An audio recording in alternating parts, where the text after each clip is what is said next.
तर आज आपण आलेलो आहोत चंडिकेच्या मंदिरात आणि चंडिकेचं मंदिर आहे दाभोळमध्ये. तर तुम्हाला काही माहिती असेल तर तुम्ही सांगा. नाही, आपण आता आलो इथे माहिती घेऊ. आपण कोणीतरी भेटलं तर त्यांना विचारू. आणि जर तुम्ही दापोली किंवा खेड या भागात राहत असाल तर तुम्ही नक्की चंडिकेच्या मंदिराला व्हिजिट करा. तर आपण आतमध्ये जातो आता आणि आपल्यासोबत आहे किरण.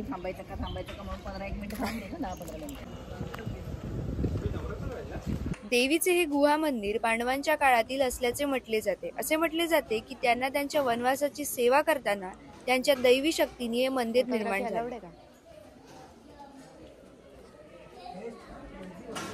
फार पुरातन मंदिर आहे, पांडवकालीन मंदिर आहे.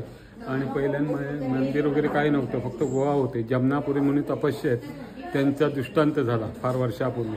आणि त्यांनी नंतर एक ते दगड, दरवाजावर दगड होता मोठा, भला मोठा, तो बाजूला करून आत गेले. नंतर त्यांना मूर्ती दिसली. तिथपासून पूजा अर्चा चालू झाली. त्यांची जिवंत समाधी समोरच आहे.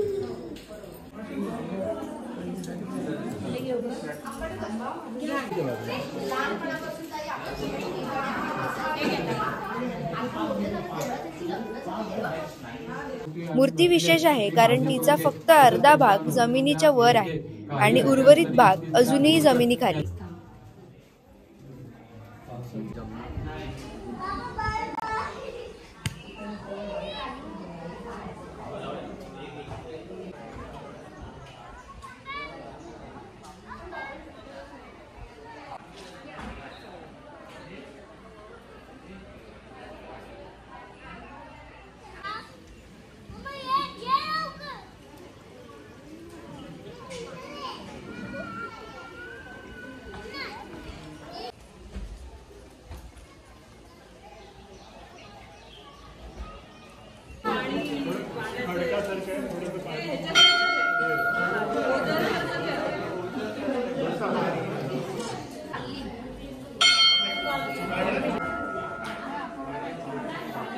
नमस्कार, मी सृष्टी प्रसाद पुरी, प्रसाद उद्धवपुरी यांची मुलगी.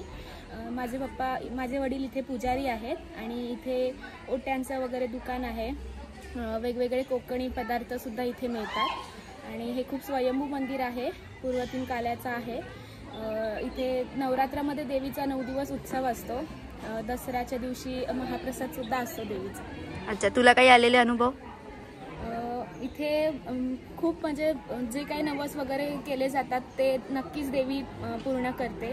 देवी नक्कीच प्रसाद देते भक्तांना. Thank you so much. हां, नवरात्रामध्ये उत्सव असतो म्हणाले. उत्सव असतो 9 दिवस.